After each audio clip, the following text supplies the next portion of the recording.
Hey Mount Hood territory, it is a beautiful summer Wednesday afternoon, so we're live here at Out in the Garden Nursery in Malala. I'm joined by Carol, she's the owner here, runs things, lets me hold the cool chickens. This is an awesome place. You've got quite a fun array of attractions here because it's more than just a standard nursery. It is. This is our home, it's our nursery, it's our farm, it's our gardens, and we like to share them with everybody. So, you know, I like with the name, Out in the Garden Nursery. So we're starting in the garden before we actually get to the nursery. I mean, you've got quite the lush little paradise here. Kind of talk about, you know, some of the things you grow and the inspiration behind this design, because this is beautiful out here. Well, the garden's coming into its own. It's taken a long time. I saw a great quote recently that gardens are not an object, they're a process. And that's exactly what our garden is. We've been on the property for 14 years. It was the big trees, the buildings, and that's it. All the gardens are us. The nursery, the barns, all of that is us. So it's been a long process to get to this. We decided that we wanted the gardens for ourselves too, because it's our garden, it's our home, but it's also a great way to display what we sell. And not everything that we sell is in the garden and everything and vice versa, because it's our personal garden. And so, you know, that's part of that's the garden's editor. You know? Well, and that's one of the cool things I notice here is because I mean, there's a lot of stuff that I recognize, that, you know, the traditional garden fare, but then a lot of plants that if somebody were to quiz me, I would fail spectacularly because I don't recognize a lot of these things. You have just a really wonderful diversity of plants, and as you said, a lot of that stuff you can actually get in your nursery, so people can kind of bring that home with them. Absolutely, and if you can't get it in my nursery, I know lots of nursery people, and I shop other small nurseries, so I can tell you where to get them. And that's why our diversity is different, is that I'm a specialty nursery. I specialize in perennials and ornamental grasses. I'm not a big box store that has more of the Joe average things. You're not going to find any arborvitaes or weeping cherries or azaleas. There's a couple rhodies, but specialty roses, you know, you're just not going to find some of that more average fare at our nursery or in our gardens. Any rhodie at my house is weeping because I'm a terrible gardener, so they're just crying that they got stuck with me. But I mean, it's some phenomenal stuff. So I mean, what are some of the things that we'll see out here? And let's go check out the nursery to kind of show again some of the plants that a little more rare, somebody might be able to bring home. And I'm going to put my friend down because I'm sure he's getting tired. But say hello to everybody at home, Mr. Chicken. Say hi. Okay, there. You get your FaceTime. You're famous. There you go, buddy. So when we started the nursery, our main focus at first was perennials for the shade. So we're in a lot of the shade garden right now, and we have a mix of sun and shade, and the same on the plants in the nursery. But so we have a lot of really unusual ferns, hellebores. I have lots of hellebores. So I have a lot of winter interest plants too. So a lot of my shade plants are evergreen, the hellebores, they bloom in the winter. I have sarcococas that bloom in the winter. Wow. Because we're so lucky to be in Oregon, where we can garden pretty much 12 months out of the year. And even if the weather's not bad, you can there's going to be a dry day here and there. You can wander through and enjoy your garden in January. Molly, real quick. So I really work on that. I want to get this just because, I mean, then, you know, we do have some traditional fare, but I mean, look at the size of this sunflower. Yeah. That's pretty cool right there. My birds plant the sunflowers all over the place. Oh, really? Yep. There's a whole big patch of them back over there. If you pan around to the side, you can see them sticking over the top. Those are all thanks to the local birds. Really? Yep. And we just leave them because they're pretty. Yeah. I mean, why would you want? I mean, look at that. That thing's awesome. I'm always amazed by a flower that's taller than me. I mean, it doesn't take much, but so I mean, this is obviously, you know, a lot of work to get a garden like this. But I mean, obviously we've got a labor of love. Absolutely. So we'll put you on the spot then. I'm sure it kind of changes, but what's your favorite thing that you grow here? Oh, that's not fair. I couldn't do that. Yes, got her. Yeah, I don't have a favorite plant. I have favorite groups of plants. Like I started to say, we started out as garden or perennials for the shade. Okay. And that was our tagline for a long time. And now we've actually gone to, we grow great gardens one plant at a time. And over the years, I've actually changed a lot. A lot of my fare, I have a lot of beautiful summertime plants and summer interest, a lot of ornamental grasses and their companions. There's a lot of them behind us. We'll pan over them in a little bit.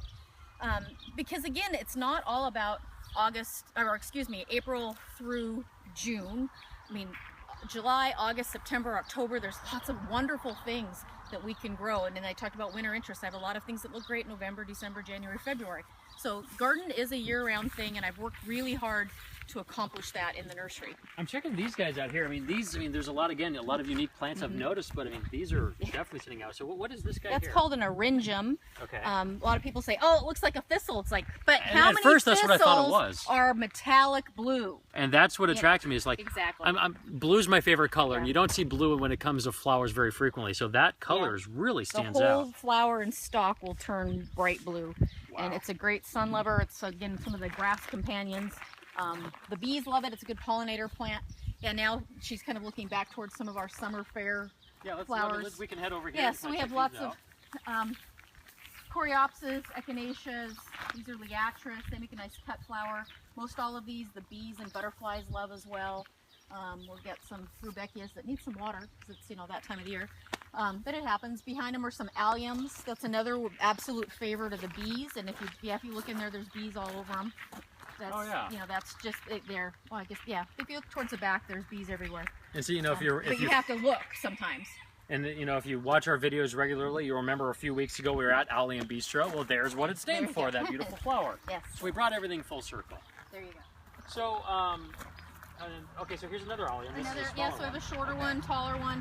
These actually aren't meant to be edible, but the flower, if you were to pinch a flower up, they're very garlic-like, so you could throw them into a salad if you wanted to.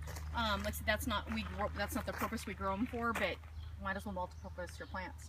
Well, exactly. We're all about reuse, reusing, and everything. That's right, absolutely. So let's head into the greenhouse then, because we've got even more stuff here. And again, stuff that you've talked about that is really good for year-round stuff, some winter, some summer stuff, and again, kind of giving you that good diversity, so you can have a garden that doesn't look like everybody else's. Right, absolutely. And they said we live in Oregon. We have generally a pretty mild climate. You can have, without too much effort, flowers 12 months out of the year. I can in my garden, and you can too. So these are some of the hellebores, some of the sarcococas that are winter blooming. They're evergreen too, which is really nice. We got some hydrangeas.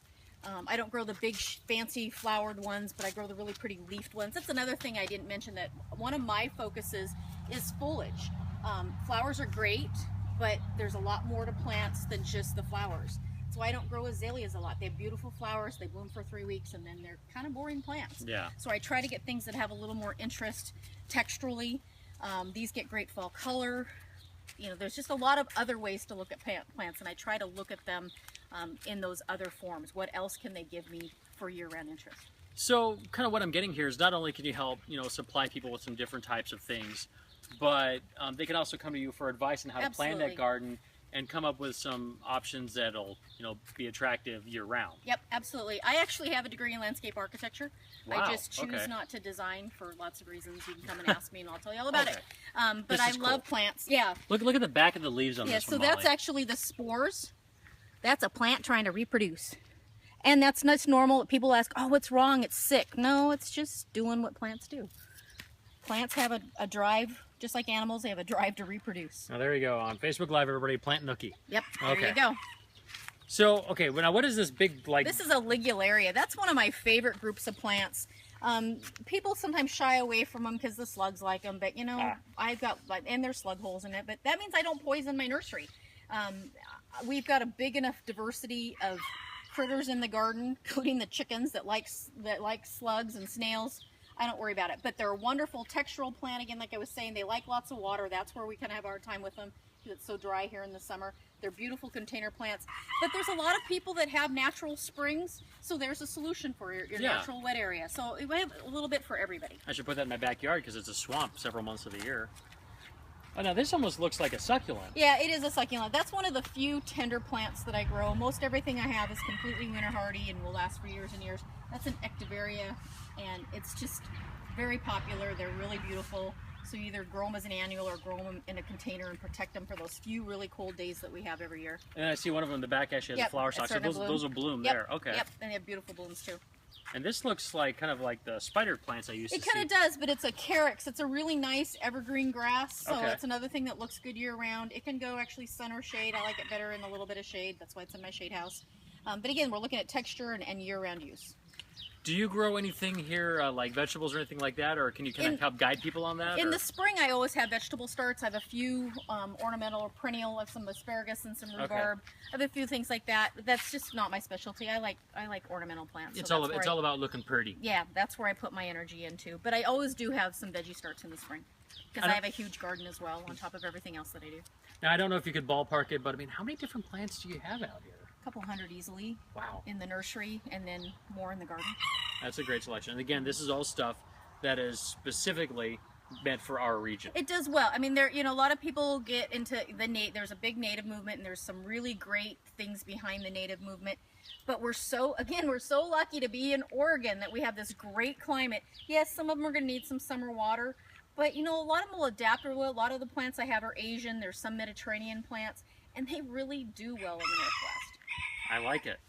Now, we saw some really cool plants, but one of the things that really makes this nursery stand out from a lot of other places, and especially if you go to the big box stores that we talked about, is you can come here and get some close encounters of the animal kind. And I love hanging out with the farm animals, and you've got just a really great family of animals out here. We've got goats especially, and they're super friendly. So talk a little bit about, and guide people why did you add that experience to the nursery? Because I mean, it's not something you would normally expect when you're talking about coming out to buy some plants. Well, like I said, this is our home, and we actually bought the goats before we started the nursery. We'd always wanted, we lived in town for a long time. One of the reasons we moved out here to 5 acres is that I had outgrown our city lot. I was tired of being in the city. We would go to the fair and spend hours in the goat barn. We still do, even though we have a whole herd of them. Yeah. But we just really love them. Goats are just really fun animals. And they're just an extension of our family. And the other thing that my husband and I have talked about a lot, and we feel it's really important, that so many people are so removed from nature anymore. They're removed from plants, they're removed from their food source, they're removed from animals. I had a 63-year-old woman in here a few months ago who petted the goats and picked up the chickens, and that was the first time she'd ever touched those animals in her whole life. 63, and had never touched a goat or a chicken. Well, a living chicken. Well, yeah, a living, that's true. I imagine she's had a sandwich or something at some point. Good point, you're sarcastic. So we just think that's really important too, because we're learning that more all the time. We had some children in here that were terrified of the animals, and to me that's sad. Yeah. That's really sad. Animals are wonderful beings. They have a lot of lessons to teach us. And we just love them. If you've never been or hung out with goats, they're kind of like big friendly dogs. Well, let's go say hi to the although we have the dog here too. So the reason we have dogs with our goats, these are very specific purpose dogs. They're livestock guardian dogs. And he's my friend. And this is Annie. She's Hi, very, Annie. very social. She likes to go wander the neighborhood, so we'll shut the gate so I can speak there. The guardian dogs are here to protect the goats from predators. We have coyotes come around the property. They don't come through the property. We have cougars that come through. We've never had problems. And one of the reasons we got the dogs in the first place is that people steal other people's animals. And I thought, you know what? If you're going to walk in here and try to steal a goat, you got to go through my dog. And then we like the dogs so much, we actually have 3 right now. But in other countries, the dogs have been used for centuries. Yeah. Somebody one time, I was explaining the dogs and why we have them, and they said, oh, so it's predator control without guns. And it's like, absolutely, that's what they're for. They use their voices and their presence to protect the animals. And, one of the really fun things, as you said, I mean, it's giving kids a chance to experience, a different lifestyle that they may be used to, especially if you're in the city, if you're in Portland or whatever. Yep. The farm life is completely detached from what you're used to. Right. And these goats, I mean, are obviously friendly. I mean, this one was following me around earlier, and she's back again trying to say hello. But, I mean, and this is free. People can come out here, check out the plants, plant their garden, get some stuff for their home, but then hang out with the goats, and it's all for free. That's right. And then we've got baby goat hanging out over there. Baby goats being cute and being come baby on, goats. seriously, folks, how is that not adorable? That is just the cutest darn thing ever. Baby goats are pretty much precious. Yes, they are adorable. They're hilarious. Yeah, and now that we locked them in this pen so we could show them to everybody, most of them went under the gate to be the outside. They're very much individual little creatures. They're going to do their own thing. So like I said, they were inside this pen, now they're outside. But that's what's fun about them, is they're very unpredictable. They're sneaky and smart. They are. They're very smart. Their goats are very much like very smart, friendly dogs. Well, you've got a fun event coming up this weekend, actually, where people can kind of get a one-on-one a chance. And So talk a little bit about that. So this weekend is our 6th annual Wine and Cheese in the Garden. We have various local vendors. We have Molly's got a friend. Molly, show your friend there. Molly's getting mugged. Well, now she's sidetracked. Now she's grooming, but there she goes. She likes to hang out. This is what the goats do. They'll come up, they'll rub on you, they'll just love on you. So this weekend we have the Ray Gordon Band. Live blues music in the garden. It's amazing. Even when you're out here, they're in the other end of the garden. The sound carries. It's amazing. So how often can you shop a nursery, play with goats, and listen to live music? Well, once a year at our event you can. And then we have several. We have local Golden Artisan Cheese. So she's actually an international award-winning cheese vendor. Will be here and with it is their wares. some good cheese. Yeah, and they're not always. They're not. It's available, but not. This is a special thing to have it here for us. We'll have some other great food vendors. Hanson Vineyard and Forstead Vineyard will be here. So we have a couple local wines. We will have Dancing Horse for about 1 o'clock. The Dancing Horse comes, performs right in the middle of the garden. You can get up close and personal. It's very fun. He's another guy that loves to share Pedro loves to share his animals and what he does. So that's a unique thing. It's supposed to be kind of warm this weekend, but most of the garden's in the shade. And there's several food vendors, so you can literally spend the whole day here listening to music, having some good food, come play with the goats. All right, tell everybody how they can find you. They can find us. We're in Malala at 32483 South Matthias Road. My number is 503-829-4141, or you can look us up on the web at outinthegardennursery.com. You're also on Facebook. We've got the page tagged in the post. You can check them out there. Folks, you definitely want to come out here, especially if you've got kids who have never really experienced the farm life, get a chance to hang out with some friendly animals, and of course get some awesome plants for your home garden.